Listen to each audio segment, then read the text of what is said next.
गांधी एक व्यक्ति है जिसके कहने पे पूरा भारत एक हो सकता है, इसी को विलेन बना दो। अंग्रेजों ने गांधी को ही विलेन बना दिया। यकीन मानिए, अगर भगत सिंह जिंदा होते ना, भगत सिंह लाहौर में घुस के मारते जिन्ना को। एक टेबल पे बैठ के भारत पाकिस्तान का विभाजन कर दिया, इसे लाइन खींच के कहा पुलिस स्टेशन कौन है, पास का पुलिस स्टेशन, अच्छा ये ऐसे ऐसे पुलिस स्टेशन यहाँ पे, लाहौर दे दो इसको। लाहौर दे दिया गया था भारत को। तो 80 साल के बूढ़ा को 2 गोली मार दिए। हम लोग 80 साल के बूढ़ा आदमी को धक्का नहीं मारेंगे।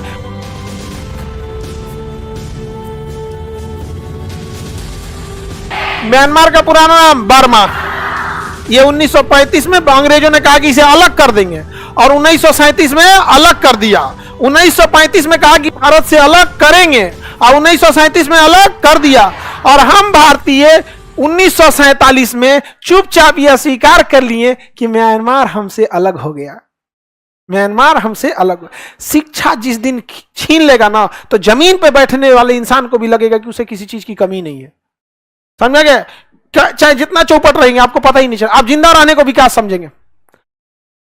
हम लोग 47 में रहते लोग ना, 47 में अंग्रेज जैसे गए चढ़ के ले लेते म्यांमार वापस। 10 साल तो हुआ था अलग हुए, वापस ले लेते हैं। और उसमें भी क्या करते हैं, यहाँ ज्यादातर लोग बौद्ध लोग थे, महाबोधि वृक्ष ले जाते हैं। बौद्ध धर्म की एक और संगीती आदमी यहाँ पे बौद्ध भिक्षुकों को ले आके यहाँ बड़ा सा, इतना युद्ध से पहले यहाँ पे ना अपने आप को ये घोषित कर देना कि हम बौद्ध विरोधी नहीं है, क्योंकि युद्ध में धर्म बहुत मायने रखता है। समझ में आ गया? बोध गया में बड़ा का यज्ञ कराता आदमी, एकदम पूरी दुनिया से बौद्ध लोगों को बुला के ले आता है। खत्म होने तो इसको गले, आप वहां क्या कर रहे हैं? बौद्ध धर्म स्थली यहाँ है, आइए ज्ञान आपको यहाँ मिलेगा। यहाँ भाई बहुत, हम लोग बौद्ध विरोधी नहीं है, हम लोग बौद्ध धर्म की बहुत पूजा करते हैं। हम लोग यहाँ पे, हम सिक्किम गए थे तो जितना बौद्ध मठ थे सब जगह गए थे वहां पे। और बौद्ध मठ ऐसे ऐसे पहाड़ पे बनाए कि जाके ना अजीब फीलिंग हो रही थी कि बाप रे, तो नया दुनिया है कोई यहाँ पर। और वहां पे पाली भाषा में वो सब चल रहा था, ये वो। हम गए वहां पूजा पाठ की, तो लोगों को पहचान गए हमको। हम कह रहे तो हो गया काम अब। आगे बढ़े, किसी को दिक्कत? तो बताइए हम लोग गलती किए कि नहीं किए? आज हो पाएगा? आज म्यांमार हम लोग को आंख दिखा रहा है। वहां पे म्यांमार की प्रधानमंत्री आंग सांग सू की, वो दिल्ली से पड़ी हुई यहाँ पे, तो भारत में थे। चाइना क्या किया, यहाँ सेनापति को कह के आंग सांग सू की को जेल भेजवा लिया और यहाँ पे सेनापति कब्जा कर लिया। कौन कब्जा कर लिया और किसके फेवर में? श्रीलंका में भी चाइना, मालदीव में भी, और पाकिस्तान तो उसका रखेल है। अफगानिस्तान तो बर्बादे हो गए। यहाँ पे आगे बढ़ते हैं। यहाँ पे म्यांमार, क्या हमें अलग देना चाहिए? हाँ, कभी नहीं। यहाँ पे हम लोग गलती किए कि नहीं किए? और गलती भी किए कि आजादी के बिहाने लड़ लेना चाहिए हम लोग को। किस पे? पाकिस्तान पे। अंग्रेज गए सब बिहाने छोड़ देते लोग। Good morning Lahore, good morning Karachi, दौड़ जाना चाहिए, आओ गले मिलते हैं, गले मिलते हैं। गले मिलके उठा, एक हक आदमी एक हक को ले आता तो काम हो जाता है। थाली में सजा के दे दिया हम लोगों ने, और उसके बाद हम लोग बहादुरी में गिनती होती है।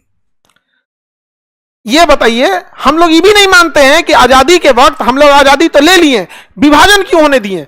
अंग्रेजों ने कहा कि यार ये सब हमले हमारे पीछे पड़ जाएंगे सब, कोई ना कोई इसमें आएगा जो कहेगा कि आजादी तो ठीक है, विभाजन ठीक नहीं है, इन सबको इसी में उलझाओ। उसने जिन्ना को चढ़ा दिया, मार दे, और यहां घोषित कर दिया कि गांधी है तो विभाजन किए। उसको पता था कि गांधी एक व्यक्ति है जिसके कहने पे पूरा भारत एक हो सकता है, इसी को विलेन बना दो। अंग्रेजों ने गांधी को ही विलेन बना दिया। आज भारत के लोगों को लगता है कि नाथूराम गोडसे बहुत अच्छा किए। अरे भैया, गोडसे आप में इतना ही खून में गर्मी थी, जिन्ना को क्यों नहीं मार दिए? मार देते। आजादी की लड़ाई में इतने अंग्रेज थे, एगो को तमाचा तो मारे रहते यार। ये खुद तमाचा तो मारे रहते। 80 साल के बूढ़ा को 2 गोली मार दिए। हम लोग 80 साल के बूढ़ा आदमी को धक्का नहीं मारेंगे। उस इंसान को चला नहीं जाता था तो कंधा पे हाथ रख के चलता था। अमूमन आदमी की हाइट क्या रहती है? ज्यादा रहती है, कंधा पे हाथ रखना थोड़ा मुश्किल रहता है। तो आभा, मनु, ऐसे जो आश्रम की महिला थी, तो उसको लालछन लगा दिया चरित्र पे। देख रहे हो, महिला के हाथ पे रख के चल। अरे यार, बूढ़ा आदमी है 80 साल का, आप क्या चाहते हो उसके साथ? वो बूढ़ा आदमी को हाथ पर काम करेगा 80 साल के उम्र में। 6 महीना बचल था 80 साल में, मार दिया वहां पे गोली। वाह! अरे भाई, जिन्ना को मारता, लेकिन जिन्ना को मारने के लिए भगत सिंह जैसा कलेजा चाहिए था। भगत सिंह जैसा, नाथूराम गोडसे जैसा। 80 साल को बूढ़ा को मार के अगर कोई आदमी अपने को बहादुर कर रहा है तो धन्य है वो। ढकेल देता तो मर जाता वो आदमी। ढकेल देता, 80 साल के बूढ़ा आदमी को तेजी ढकेल देगा, नहीं मर जाएगा। वाह, अब समझ में आता है देश गुलाम क्यों रह गया। हम लोग भौगोलिक गुलाम, राजनीतिक गुलाम नहीं, मानसिक गुलाम थे। अंग्रेजों को पता था कि ये गांधी जो है ना, गांधी ये चाहेगा ना तो ये कुछ करा देगा यहां पे। अच्छा, जिन्ना को टीबी था, जिन्ना को क्या था, टीबी। अंग्रेजों ने जांच कराया, हॉस्पिटल किसका, अंग्रेज का, निकल गया जिन्ना को टीबी। अरे बाप रे बाप, जिन्ना मर जाएगा, जिन्ना मर जाएगा। लॉर्ड माउंटबेटन फोन किया, हे महाराज जिन्ना मर जाएगा। और जहां जिन्ना मरा ना, तो किसी मुस्लिम नेता में इतनी ताकत ही नहीं थी कि पाकिस्तान अलग करा दे। अंग्रेजों ने कहा था कि हम 1948 में भारत को आजाद कर देंगे, 1948 में भारत को आजाद कर देंगे। कहा कि रे जिन्ना को टीबी है, मर जाएगा रे भैया, ये मर जाएगा। एक काम करो, अगर ये मर गया तो केवल देश आजाद होगा, टुकड़ा नहीं होगा। और गांधी की एक बात पे सब लोग एक हो जाएंगे। वो एक गांधी था जिसने 1800 भारत छोड़ो आंदोलन करा दिया। वो गांधी था जिसने नमक आंदोलन के लिए पूरे देश को खड़ा कर दिया। गांधी था जिसने सविनय अवज्ञा आंदोलन कर दिया। वो गांधी था जिसने असहयोग आंदोलन खड़ा कर दिया। हम सारे नेताओं की इज्जत करते हैं जो स्वतंत्रता के लिए जान दिए, चाहे जिनका नाम हुआ या जान नहीं हुआ। लेकिन हम ये कहते हैं कि इतना बड़ा प्रभाव भी तो डालना चाहिए। आप किसी एक व्यक्ति के नाम के लिए किसी दूसरे को अपनी ऊंचाई बढ़ानी है, अपनी ऊंचाई करो, कि किसी छाती पे चढ़ के ऊंचाई बढ़ाओगे। भगत सिंह को कौन रेस्पेक्ट नहीं करता है, लेकिन यह कहना कि गांधी को मत करो, भगत सिंह को करो। क्योंकि अगर भगत सिंह सही है, ठीक, भगत सिंह की जो योगदान था बेहतर था, उसके बाद भी अंग्रेज रह गए थे, समझा कि नहीं गया। तो अंग्रेजों ने कहा कि 1948 में देश आजाद करेंगे ना, तो जिन्ना मर जाएगा और गांधी विभाजन होने नहीं देगा। तो उन्होंने जिन्ना को बताया ही नहीं कि तोरा टीबी है। कह दिया खांसी हो गया, बलगम खांसी, कहा कि दवाई दिए, दवाई देने निपट जाएगा। यहाँ पे आनंद फानन में लॉर्ड माउंटबेटन आया और कहा विभाजन कर, विभाजन कर। एक टेबल पे बैठ के भारत पाकिस्तान का विभाजन कर दिया, इसे लाइन खींच के। कहा पुलिस स्टेशन कौन है, पास का पुलिस स्टेशन, अच्छा ये ऐसे ऐसे पुलिस स्टेशन यहाँ पे, लाहौर दे दो इसको। लाहौर दे दिया गया था भारत को।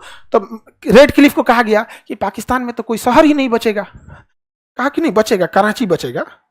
कहा कि बस एगो कराची बचेगा। भारत में देखिए बंबई बचेगा, पूना बचेगा, मद्रास बचेगा, कलकत्ता बचेगा, नागपुर बचेगा, दिल्ली बचेगा, लखनऊ बचेगा, कलकत्ता बचेगा, अमृतसर बचेगा, जोधपुर बचेगा। इतना सारा शहर, एगो शहर और पाकिस्तान को दे दीजिए। तो मिटा दिया रबर से, लाहौर दे दिया उसको। धाए धाए विभाजन इतना तेजी से हुआ है जिसका कोई हद नहीं। अब बताया क्या गया है, जब संसद से प्रस्ताव पारित होता है कि 1948 में देश आजाद होगा, तो क्या जल्दी थी। सुभाष चंद्र बोस की मृत्यु हो चुकी थी, जितने क्रांतिकारी थे सबकी मृत्यु हो चुकी, जल्दी जल्दी भागा सबकी। जिन्ना ही है जो बांट सकता है, धाए से विभाजन किया, जिन्ना को दिया, ले जो ले जो, जोन मिल रहा ले जो। वो कह रहा कि और चाहिए, मने मन सोचने मर जी तो छाती खराब हो गई तो, लेकिन कुछ बोल तो नहीं रहा था। कोई बात नहीं, कोई बात नहीं, पूर्वी पाकिस्तान भी चाहिए, हाँ हाँ ले जाइए, इसको भी ले जाइए, ले जाइए, लेके भेज दिया। ठीकरा फोड़ दिया किस पे, गांधी पे। समझ में आया, अंग्रेज का काटल 100 साल बाद लहरता है। इंग्लैंड में तो इसका बवाल भी हुआ था। इंग्लैंड के लोगों ने कहा दिया इतना जल्दी क्या जरूरत है आजाद करने की। उसने कहा कि ना ना ना, इस सबको अगर विभाजन नहीं होगा ना, विभाजन अगर नहीं हुआ रहता तो हम लोग किधर लड़ते, लोग म्यांमार की ओर। विभाजन नहीं होता तो किधर लड़ लेते, म्यांमार। उसके बाद कहते कि मेरा कोहिनूर हीरा, मेरा पैसा, मेरा सब कुछ। उसने कहा ना ना ना ना, तुम इसी में लड़ो। किसमें लड़ो, इंडिया पाकिस्तान। हम लोग किसको दोषी समझते हैं। अब जब देश मानसिक गुलाम हो जाएगा तो उसका कोई उपाय नहीं, कोई उपाय नहीं। और अगर हम लोग हकीकत बोलेंगे ना तो कहेगा कि यह समझ गया कि नहीं, हमको कोई टांग खींचेगा तो हम टांगे चला देते हैं। ले छोड़ाएंगे क्या लिए, हम टांग खींचेगा कोई, छोड़ाएंगे फिर टांगवा पकड़ लेगा, कचर देते भाई चोट्टा कहीं का। समझ गया कि नहीं, दोबारा कैसे पकड़ेंगे, वहां पे कचर देंगे उनको। यहाँ पे हमरा से कोई कहे ना नाथूराम गोडसे, हम कहे भगत सिंह, 80 साल के बूढ़ा आदमी को गोली मार देना। सामने बगल में था लॉर्ड माउंटबेटन, जिन्ना। यकीन मानिए अगर भगत सिंह जिंदा होते ना, भगत सिंह लाहौर में घूस के मारते जिन्ना को, घूस के मारते। देश भगत सिंह का है, नाथूराम का नहीं। लेकिन दिक्कत जानते हैं क्या, गांधी को मानने वाले भी गांधी की तरह होते हैं, दूरदर्शी सोच के। अब नाथूराम को मानने वाले भी नाथूराम की तरह ही होते हैं कि बाहर में गया लॉजिक, बाहर में गया दिमाग, मरतो तो रहा जो। समझ में गया। तो हम लोग को क्या फर्क पड़ता है, शिक्षक को हमेशा पढ़े लिखे लोग ही पसंद करेंगे। हम लोग शिक्षक कभी भी पढ़े लिखे लोग ही उसे पसंद करेंगे।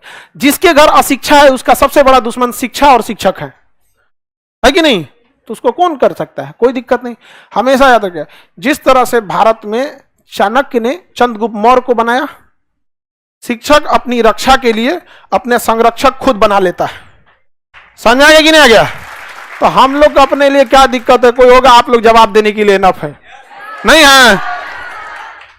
तो हमें आजादी कब मिलना चाहिए था? मिला 48। सोचा जिन्ना को टीवी हो गया। समझ आ गया कि नहीं आ गया? तो क्या हो गया? जैसे आजाद हो गया जिन्ना मर गया, उधर मर गया, टीवी से मरा था, टीवी से मर गया था वहां पे, बताया नहीं गया था कि जिन्ना हुआ। उसके बाद कोई था ही नहीं। समझ में आया? आगे बढ़े। आप उस टाइम नहीं थे रे गधा, हम इतना पुराना।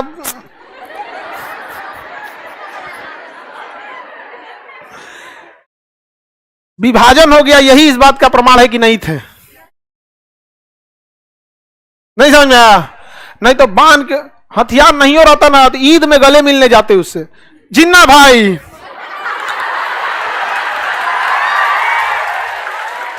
तीन बार गले मिला जाता है ना, यहां पकड़ के आई सुपीरियर भेनाकावा महाधमनी,